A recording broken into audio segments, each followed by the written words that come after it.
ഇപ്പോൾ ത്രെഡ്സിൽ നിങ്ങൾ ഒരു പോസ്റ്റ് ഇടുമ്പോൾ അതിലോട്ട് ലൊക്കേഷൻ ആഡ് ചെയ്യണമെന്നുണ്ടെങ്കിൽ ആഡ് ചെയ്യാവുന്നതാണ്. ഈ ഒരു വീഡിയോയിൽ നമ്മൾ നോക്കാൻ പോകുന്നത് ത്രെഡ്സിൽ ഒരു പോസ്റ്റ് ഇടുമ്പോൾ അതിലോട്ട് എങ്ങനെ ലൊക്കേഷൻ ആഡ് ചെയ്യാം എന്നുള്ളതിനെ കുറിച്ചിട്ടാണ്. അതിന് വേണ്ടിയിട്ട് ത്രെഡ്സ് ആപ്ലിക്കേഷൻ ഓപ്പൺ ചെയ്യുക. ഓപ്പൺ ചെയ്ത് കഴിഞ്ഞാൽ ഇവിടെ താഴെ പ്ലസ് ബട്ടൺ കാണാൻ പറ്റും. അതിൽ ക്ലിക്ക് ചെയ്യുക. അതിൽ ക്ലിക്ക് ചെയ്തതിന് ശേഷം നിങ്ങൾക്ക് പുതിയൊരു ത്രെഡ് ആഡ് ചെയ്യാനുള്ള ഒരു പേജ് ഇവിടെ കാണാൻ കഴിയും. അപ്പം ഇതിൽ നിങ്ങൾക്ക് എന്ത് വേണമെന്നുണ്ടെങ്കിലും ടൈപ്പ് ചെയ്യാവുന്നതാണ്. ഫോട്ടോ ആഡ് ചെയ്യണമെന്നുണ്ടെങ്കിൽ ഇവിടെ ഫോട്ടോ ആഡ് ചെയ്യാനുള്ള ഓപ്ഷൻ കാര്യങ്ങളൊക്കെ ലഭിക്കും. നിങ്ങൾക്ക് ഇഷ്ടമുള്ള ഫോട്ടോസും വീഡിയോസും ഒക്കെ ആഡ് ചെയ്യാവുന്നതാണ്. എന്തായാലും നമ്മൾ ലൊക്കേഷൻ ആഡ് ചെയ്യുന്നതിനെ പറ്റിയിട്ടാണ് പറയുന്നത്. അതിന് വേണ്ടിയിട്ട് ഇവിടെ ഇങ്ങനൊരു ബട്ടൺ കാണാൻ പറ്റും, ലൊക്കേഷൻ്റെ ബട്ടൺ. അതിൽ ക്ലിക്ക് ചെയ്യുക. ക്ലിക്ക് ചെയ്തിട്ട് GPS ഓൺ ആണെന്നുണ്ടെങ്കിൽ നമ്മുടെ അടുത്തുള്ള ലൊക്കേഷൻസും കാര്യങ്ങളൊക്കെ ഇവിടെ കാണിക്കുന്നതായിരിക്കും. അപ്പം ഇതിൽ നിന്ന് ഒരു ലൊക്കേഷൻ നമുക്ക് സെലക്ട് ചെയ്യാവുന്നതാണ്. അല്ല സെർച്ച് ചെയ്യണം എന്നുണ്ടെങ്കിൽ ഇവിടെ നമുക്ക് സെർച്ചും ചെയ്യാവുന്നതാണ്. സെർച്ച് ചെയ്താൽ നമുക്ക് കുറേ ഓപ്ഷൻസ് കാണാൻ പറ്റും. അതിൽ നിന്ന് ഇഷ്ടമുള്ള ലൊക്കേഷൻ സെലക്ട് ചെയ്യാവുന്നതാണ്. ഞാൻ ഒരു ലൊക്കേഷൻ ഇവിടെ സെലക്ട് ചെയ്തിട്ടുണ്ട്. ഇപ്പം ഇവിടെ നിങ്ങൾക്ക് താഴെ നോക്കിയാൽ ലൊക്കേഷൻ കാണാൻ പറ്റും.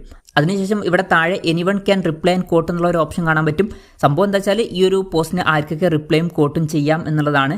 ജസ്റ്റ് അതിൽ ക്ലിക്ക് ചെയ്യുക. ക്ലിക്ക് ചെയ്താൽ കുറച്ച് ഓപ്ഷൻസ് കാണാൻ പറ്റും. എല്ലാവർക്കും റിപ്ലൈയും കോട്ടും ചെയ്യണമെന്നുണ്ടെങ്കിൽ എനിവൺ തന്നെ സെറ്റ് ചെയ്യുക. അല്ല പ്രൊഫൈൽ യു ഫോളോ സെറ്റ് ചെയ്യുകയാണെന്നുണ്ടെങ്കിൽ നിങ്ങൾ ഫോളോ ചെയ്യുന്ന ആൾക്കാർക്ക് മാത്രമേ ഈ ഒരു പോസ്റ്റിന് റിപ്ലൈയും കോട്ടും ചെയ്യാൻ പറ്റുള്ളൂ. അല്ലാന്നുണ്ടെങ്കിൽ മെൻഷൻ ടൊള്ളിയും സെലക്ട് ചെയ്യാവുന്നതാണ്. അങ്ങനെയാണെന്നുണ്ടെങ്കിൽ മെൻഷൻ ചെയ്ത ആൾക്കാർക്ക് മാത്രമേ റിപ്ലൈയും കോട്ടും ചെയ്യാൻ പറ്റുള്ളൂ. എന്തായാലും അത് കഴിഞ്ഞാൽ പോസ്റ്റ് ബട്ടണിൽ ക്ലിക്ക് ചെയ്യുക. ക്ലിക്ക് ചെയ്യുകയാണെന്നുണ്ടെങ്കിൽ ആ ഒരു പോസ്റ്റ് ആവുന്നതായിരിക്കും.